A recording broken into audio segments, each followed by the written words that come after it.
हाय, आप सभी लोगों को मेरा नमस्कार।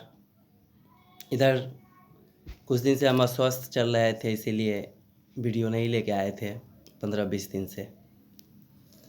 अभी हम लोग पिछले वीडियो में जहां हमने छोड़ा था वहां पर हम लोगों ने डिस्कस किया था कि आगे हम लोग इंडियन पोलाइटी को लेके आगे बढ़ेंगे, क्योंकि दो सब्जेक्ट पे, इतिहास पे और भूगोल पे हम लोगों का काम हुआ है कुछ।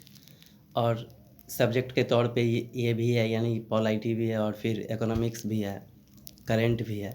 तो इन सारे सब्जेक्ट्स को भी हम लोग पैरेलल यानी कि समानांतर सबको लेके चलने की कोशिश करेंगे, जिससे कि आप लोगों का मतलब हर सब्जेक्ट में ये रहे कि हाँ, हमने कुछ पढ़ाई की है और फिर उसको कंटिन्यू करेंगे। तो आज हम लोग इंडियन पोलाइटी को शुरू करें। जो मतलब हम लोगों का जो सिलेबस है, इंडियन पोलाइटी या इंडियन पोलाइटी नाम का कोई सब्जेक्ट नहीं होता है। एक एक्चुअली परंपरा बन गई है कि लोग इंडियन पोलाइटी बोल देते हैं। इसको हम लोग राजनीति शास्त्र कहते हैं, या फिर राजनीति विज्ञान कहते हैं, या फिर नागरिक शास्त्र कहते हैं। तो ये सब सब्जेक्ट का नाम है। खैर, हम लोगों को इन सारी बातों में नहीं जाना है। हम लोग यानी कि हम लोग जिस चीज़ को लेके फोकस कर रहे हैं अपने एग्ज़ाम्स को लेकर के, सामान्य अध्ययन के लिए, तो इसमें मुख्यतः हम लोगों को भारत का संविधान पढ़ना है। भारत के संविधान के साथ साथ आजकल गुड गवर्नेंस को यानी कि सुशासन को जोड़ा गया है, या फिर पब्लिक एडमिनिस्ट्रेशन के कुछ पार्ट को लिया जाता है एग्ज़ाम्स में। तो इन्हीं सारे चीज़ों पर जो हम लोगों का सिलेबस है, चाहे वो कमीशन के लिए हो या फिर जितने भी ऑब्जेक्टिव एग्ज़ाम से होते हैं, एसएससी, रेलवेज़, बैंक या कोई भी होता है, तो इसमें आपका जो सिलेबस होगा हम लोग उसी सिलेबस के हिसाब से डिस्कस करेंगे। तो हम लोग आज शुरू कर रहे हैं, यानी आज से शुरू कर रहे हैं इंडियन कॉन्स्टिट्यूशन, भारत का संविधान। और इसी भारत के संविधान से आपके मैक्सिमम क्वेश्चंस जो पूछे जाते हैं वो यहीं से पूछे जाते हैं, यानी कि कॉन्स्टिट्यूशन ऑफ इंडिया से पूछा जाता है। इसमें जितनी भी बातें हैं, इसमें भी बहुत सारी बातें हैं, लेकिन जो महत्वपूर्ण बातें हैं उनको आधार बनाया जाता है और वहीं से क्वेश्चंस को आउट किया जाता है, क्वेश्चंस को लिया जाता है, सेलेक्ट किया जाता है। तो हम लोग कोशिश करेंगे कि इंडियन कॉन्स्टिट्यूशन को खास करके बेहतर तरीके से पढ़ें, जिससे कि हम लोग का फंडा भी मजबूत हो और जो एग्ज़ाम्स में क्वेश्चंस पूछे जाएं वो हम लोगों का क्वेश्चन ख़राब ना हो। ये इस पर हम लोगों को मुख्यतः फोकस करना है। अब हम लोग शुरू करते हैं भारत का संविधान। सबसे पहले तो संविधान क्या है, हम लोग इसके ऊपर थोड़ा डिस्कस कर लें। संविधान दो शब्द से मिलकर के बना है। अगर आप गौर करेंगे तो दो शब्द से, एक सम और दूसरा विधान। सम मतलब होता है बराबर और विधान मतलब होता है कानून, विधान मतलब होता है नियम। तो समान विधान, समान विधान किसके लिए समान विधान? तो निश्चित रूप से एक देश, क्षेत्र, राज्य में जो रहने वाले लोग होते हैं, चाहे वह किसी भी धर्म से हों, जाति से हों, मूल से हों, लिंग से हों, नस्ल से हों, उनके लिए समान कानून, एक समान कानून, सभी के लिए एक समान कानून। और इसको हम लोग संविधान के नाम से जानते हैं। वैसे संविधान का जो डेफिनीशन है उसको हम लोग ऐसे भी दे सकते हैं कि संविधान एक वैधानिक दस्तावेज होता है जिसमें किसी क्षेत्र, राज्य या देश के लिए कैसी शासन व्यवस्था होगी उसका विवेचन किया जाता है संविधान के द्वारा। संविधान का जो मुख्य उद्देश्य होता है वो शासन का क्या प्रारूप होगा, शासन के क्या आदर्श होंगे, नीति निर्धारण का तरीका क्या होगा, इन सारी बातों का जो कंक्लूजन होता है वह संविधान में ही होता है। तो ये हमारा संविधान है और इससे रिलेटेड जो चीज़ें आएंगी हम लोग उसको क्लियरली आगे चल कर के मेंशन करने की कोशिश करेंगे। तो संविधान को मोटा मोटी हम लोगों को समझ करके चलना है कि आखिर संविधान क्या है। अब जो हम लोगों का जो सिलेबस स्टार्ट होता है वो हमने पहले ही कहा रखा है कि भारत के संविधान से, और भारत के संविधान में संविधान क्या है और हमारा जो संविधान है यानी हमारे जो भारत का संविधान है तो इसका इतिहास क्या है। यानी कि भारत का संविधान किसी एक दो दिन की प्रक्रिया का परिणाम नहीं था, इसमें वर्षों लगे थे। वैसे आप लोग जानते होइएगा कि 2 वर्ष 11 महीने 18 दिन में हमारा संविधान बन करके तैयार हुआ, तो ये एक अलग बात है। लेकिन इसकी जो शुरुआत होती है ये कहाँ से और किस तरीके से, तो इस चीज़ को हमको लेकर के समझ करके चलना है और इसी चीज़ को मुख्य रूप से आज के वीडियो में हम लोग इसी को क्लियर करने वाले हैं। सबसे पहले हम लोग दिमाग में फिक्स कर लें कि आज भारत जैसा है ऐसा ही भारत सब दिन से नहीं था। भारत कभी प्राचीन काल में अशोक के लिए जाना जाता था, कभी मध्यकाल में अकबर महान के लिए जाना जाता था। फिर हम लोग जानते हैं कि आधुनिक काल में हमारा जो भारत था ये मुख्यतः अंग्रेज़ों के लिए जाना गया। हम लोग जानते हैं कि अंग्रेज़ 1600 ईस्वी में महारानी एलिजाबेथ से आज्ञा लेकर के यानी कि आज्ञा पत्र लेकर के उन्होंने ईस्ट इंडीज़ देशों के साथ व्यापार करना शुरू किया और उसमें भी भारत को यानी कि भारत को उन्होंने अपना प्रमुख अड्डा बनाया। उस आज्ञा पत्र में ये कहा गया था कि ईस्ट इंडिया कंपनी जिसका फॉर्मेशन लंदन में किया गया था यानी कि इंग्लैंड में किया गया था, उसको अधिकार दिया गया था कि भारत के साथ आप व्यापार कर सकते हैं। तो व्यापार करने के लिए ईस्ट इंडिया कंपनी हमारे देश में, जब वो हमारे देश में आती है ईस्ट इंडिया कंपनी, उस समय यहाँ पर में मुगलिया शासन होता है, मुगलों का शासन होता है। और उस समय 1600 ईस्वी में जो यहाँ के शासक होते हैं, 1600 ईस्वी में जो यहाँ के शासक होते हैं वो अकबर, जिनको अकबर महान कहा जाता है, जिनका वास्तविक नाम जलालुद्दीन मोहम्मद अकबर था, तो उनका शासन रहता है और हम सभी जानते हैं कि वह एक ताकतवर शासक थे। तो जब ये व्यापार करने के लिए आते हैं यानी कि अंग्रेज़ ईस्ट इंडिया कंपनी के थ्रू भारत पर व्यापार करने के लिए आते हैं, तो उनके दिमाग में सिर्फ़ और सिर्फ व्यापार होता है, यानी कि भारत से व्यापार करना। भारत को वो लोग सोने की चिड़िया के रूप में जानते रहते हैं, पहले से जानते रहते हैं, बहुत पहले से जानते रहते हैं। और उनका इरादा होता है कि भारत के में जो बहुमूल्य चीज़ें हैं, जो उनके यहाँ नहीं हैं, जिनका डिमांड वहाँ पर में है, उस चीज़ की प्राप्ति यहाँ से की जाए। और मुख्यतः वह लोग इसी के उद्देश्य से यानी कि व्यापार के उद्देश्य से यहाँ पर में आए थे, लाभ कमाने के उद्देश्य से यहाँ पर में आए थे, उनका इरादा यही था। लेकिन 1600 ईस्वी में हमने कहा कि अकबर का शासन था, 1605 ईस्वी में उनकी मृत्यु हो जाती है। उसके बाद उनके पुत्र जहांगीर आते हैं, उसके बाद उनके पुत्र शाहजहाँ आते हैं, उसके बाद उनके पुत्र औरंगजेब आते हैं। औरंगजेब 1707 ईस्वी तक शासन करता है, 1707। और हम जानते हैं कि औरंगजेब मुगल वंश का अंतिम सर्वाधिक पावरफुल शासक था औरंगजेब। इसके बाद होता क्या है कि मुगलिया जो वंश होता है, मुगलिया जो शासन होता है, वो अवनति के दौर में पहुंच जाता है। योग्य शासक का अभाव यानी कि या फिर मुगलों की, खास करके औरंगजेब की जो नीति रही, कट्टरवादी नीति रही, ये सारे कारण वो एक साथ उपस्थित होकर के धीरे धीरे मुगलिया सल्तनत का विघटन शुरू हो जाता है और मुगलिया सल्तनत धीरे धीरे पतन की अवस्था में पहुंचता चला जाता है। यहाँ पर में एक बात स्पष्ट हो रहा है कि इससे होता क्या है कि भारत में एक केंद्रीय जो शासन होता है, प्रशासन होता है, एक शक्तिशाली राजा जो होता है, किसी भी देश के लिए, राष्ट्र के लिए, राज्य के लिए ज़रूरी होता है, वो यहाँ से ख़त्म होने लगता है, गायब होने लगता है। और इसी का फ़ायदा अंग्रेज़ उठाते हैं। अब अंग्रेज़ों को लगने लगता है कि नहीं, हम सिर्फ व्यापार ही नहीं कर सकते हैं, हम यहाँ पर में पॉलिटिक्स भी कर सकते हैं, हम यहाँ पर में राजनीति भी कर सकते हैं। हालांकि शुरुआती दौर में उन्होंने जो सेना को इकट्ठा किया या और जो पॉलिटिकल स्टेप्स उठाए, तो इसका सिर्फ और सिर्फ मकसद इतना होता था कि हमारे व्यापार में किसी भी प्रकार की बाधा न पहुँचे, जो व्यापार हो वो हमारे हित में हो, हमारे फ़ायदे में ज़्यादा से ज़्यादा हो, इसके लिए वो करते थे। क्योंकि हमने पहले ही बताया कि जब तक मुगलों का शासन रहा, इनकी किसी भी प्रकार की चलती नहीं चली, यानी कि जैसा ये चाहते थे वैसा ये नहीं कर पाते थे, क्योंकि यहाँ पर हम एक सशक्त शासन यानी एक सशक्त सम्राट के तहत यहाँ का शासन संचालन होता था, इसके लिए ये नहीं कर पाए। लेकिन बाद में इनको अवसर मिलने लगा, अनेक राजवंश उभर करके सामने आए, यानी कि जैसे कि आप बाद में देखेंगे हैदराबाद आता है, अवध आता है, या फिर बंगाल होता है, ये भी स्वतंत्र हो जाता है, गुजरात होता है, ये भी स्वतंत्र हो जाता है। तो इस कंडीशन का फ़ायदा अंग्रेज़ उठाना चाहते हैं, यानी कि ईस्ट इंडिया कंपनी उठाना चाहती है, और यहीं से सारा का सारा चीज़ अब अंग्रेज़ों के पक्ष में झुकता चला जाएगा। एक के बाद एक राजाओं को ये हराते चले जाएंगे और अंतिम में पूरे भारत पर ये कब्जा कर। खैर, पूरे भारत पर जो कब्जा करते हैं वहाँ तक अभी हमको नहीं जाना है। अभी हम लोग जो अपना सारा कुछ दृष्टिपात करेंगे वो 1757 ईस्वी का प्लासी का युद्ध और 1764 ईस्वी का बक्सर का युद्ध।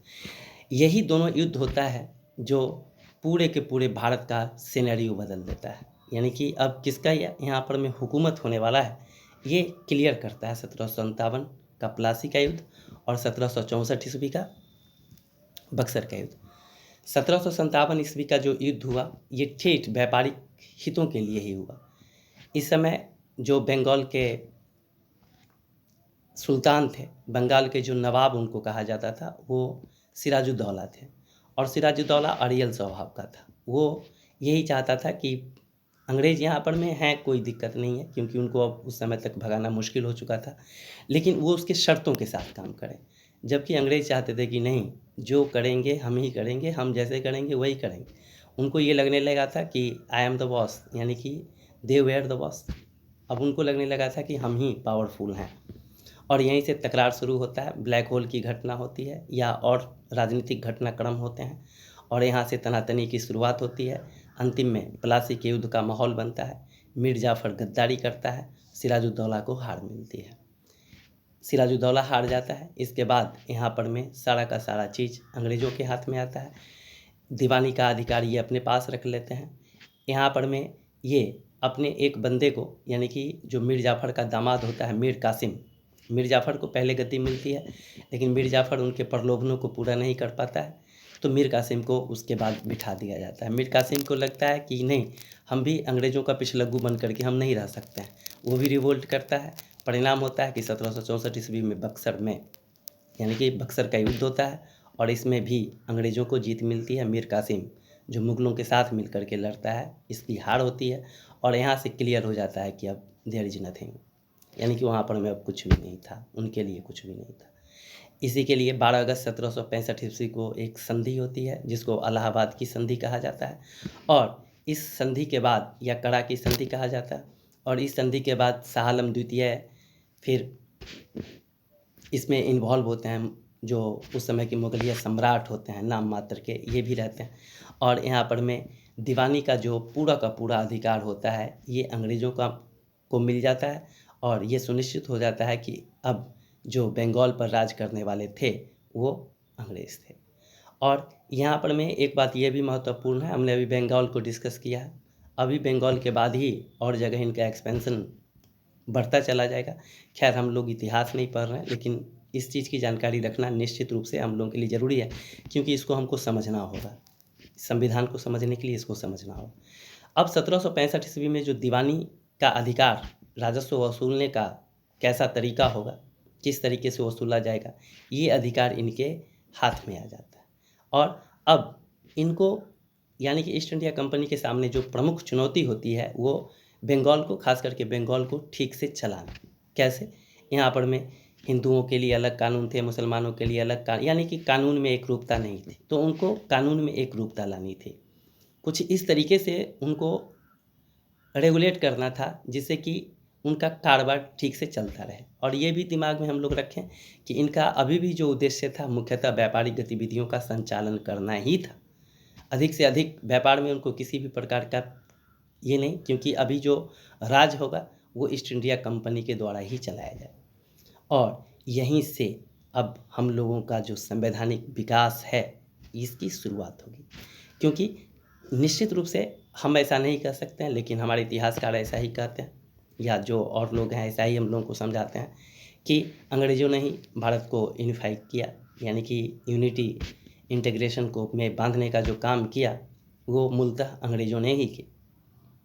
तो इसी संदर्भ में अंग्रेज़ जो यहाँ से शुरू करेंगे अपने शासन को चलाने का काम शुरू करेंगे और इसके लिए जो ये नियम बनाएंगे, रेगुलेशंस लाएंगे, इसी को हम लोग संवैधानिक विकास के नाम से, यानी कि संवैधानिक विकास के इतिहास के नाम से जानते हैं, जो अंतिम में हमारे 1950 ईस्वी में हमारा संविधान बन करके तैयार हुआ और 1950 ईस्वी में इसको लागू भी किया गया। तो यहाँ से, यानी कि ये जो 1765 के बाद की जो घटना होगी और यहाँ से लेके 1950 तक की जो बात होगी, हम लोग इसी के तहत समझ करके चलेंगे और इसी को हमारे यानी कि भारत के संविधान का जो विकास कहा जाता है, इसको हम लोग इसी के तहत समझ करके चलें। अब यहाँ पर में राज करने वाली ईस्ट इंडिया कंपनी थी और ईस्ट इंडिया कंपनी के द्वारा जो सबसे पहला एक्ट लाया गया उसको 1773 ईस्वी का रेगुलेटिंग एक्ट कहा जाता है। और इसी 1773 ईस्वी के रेगुलेटिंग एक्ट के बाद ढेर सारे लगभग 14-15 है।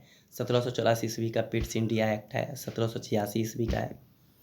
इसी तरीके से आप देखेंगे 1813 ईस्वी का आता है या फिर 1833 का आता है। 1813 का चार्टर है, 1833 का चार्टर है, 1853 का चार्टर है।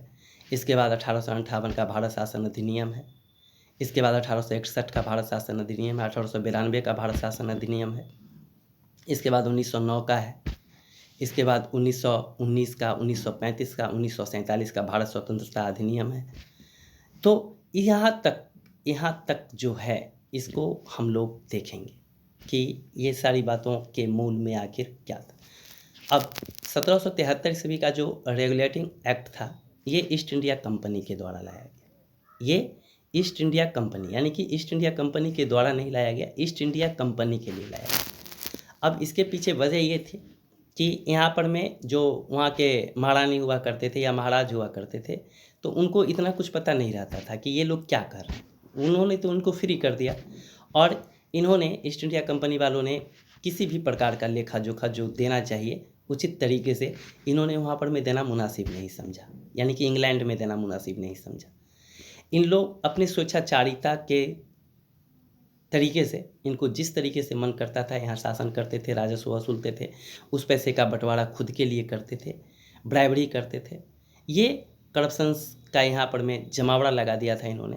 ये सारी बातें धीरे धीरे जो ब्रिटिश क्राउन था उसके कान में ये बातें पहुँचती हैं और इसी बातों को लेकर के जो सबसे पहला एक्ट लाया जाता है वो ब्रिटिश क्राउन यानी कि वहाँ की जो संसद होती है उसके द्वारा लाया जाता है और इसी को नाम दिया जाता है 1773 ईस्वी का रेगुलेटिंग एक्ट।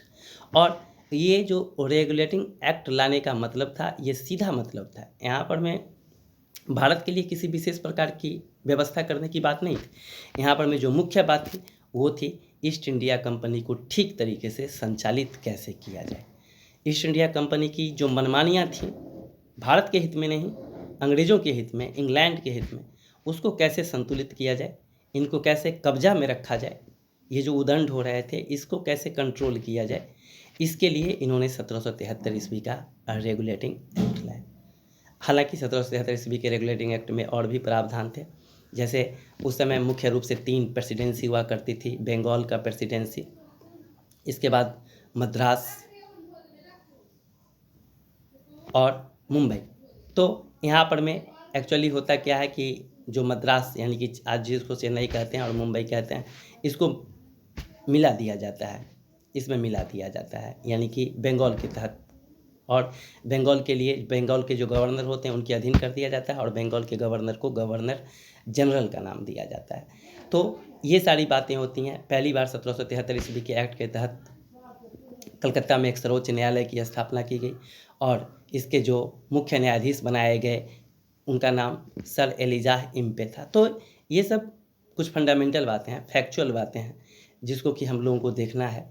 अब हम जो कहना चाह रहे थे ये कि ये भारत का यानी कि भारत के संविधान का जो विकास हुआ या हमारे पास जो 26 जनवरी 1950 को जो संविधान आया उसके पीछे क्या क्या खेल हुआ, क्या क्या बातें हुई जो अंतिम में हमारे देश में 26 जनवरी 1950 को हमारा संविधान बनकर के तैयार हुआ और हमारे देश को गणतंत्र घोषित किया गया।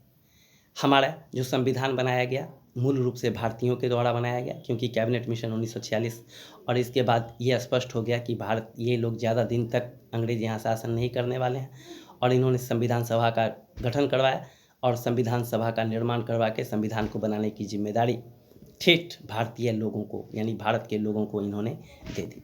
तो कहने का तात्पर्य ये है कि 1773 ईस्वी के रेगुलेटिंग एक्ट से लेकर भारत का स्वतंत्रता अधिनियम जो 1947 ईस्वी का है, लॉर्ड माउंटबेटन के आने तक और लॉर्ड माउंटबेटन के फिर चले जाने तक, यहाँ तक जो हम लोग पढ़ेंगे वो हम लोग भारत के संविधान के विकास यानी भारत के संविधान का जो विकास होता है और उसका जो ऐतिहासिक परिप्रेक्ष्य है, कौन कौन सी बातें हुई जिसने इन लोगों को मजबूर किया ऐसा करने को, अंग्रेज़ों को, हमारी बेहतरी के लिए या फिर हमारी और बदतरी के लिए। तो इसी चीज़ को हम लोग पूरे के पूरे इस संवैधानिक विकास में देखेंगे। हम लोगों का जो अगला वीडियो होगा वो हम कोशिश करेंगे कि जो मुख्य है, यानी कि जो इसमें कुछ ही है जो एग्ज़ाम के दृष्टिकोण से महत्वपूर्ण है, जैसे 1909 का है, या फिर 1919 का है, 1935 का है, या 1947 का है, 1858 का, 1861 का है, 1892 का, या जो भी महत्वपूर्ण है। और उसमें जो कुछ महत्वपूर्ण बातें हैं उसको हम लोग फाइंड आउट करेंगे, उसको हम लोग जानने की कोशिश करेंगे। और उसके बाद जो संविधान यानी कि हम लोग के सिलेबस के अनुसार और जो भी बातें होंगी इसको लेकर के हम लोग रूबरू होंगे और उसको पूरा क्लियर करने की कोशिश करेंगे। आज के वीडियो के लिए इतना ही। हम लोग फिर नेक्स्ट वीडियो में मिलते हैं अगले पॉइंट के साथ। तब तक के लिए आप लोगों का धन्यवाद।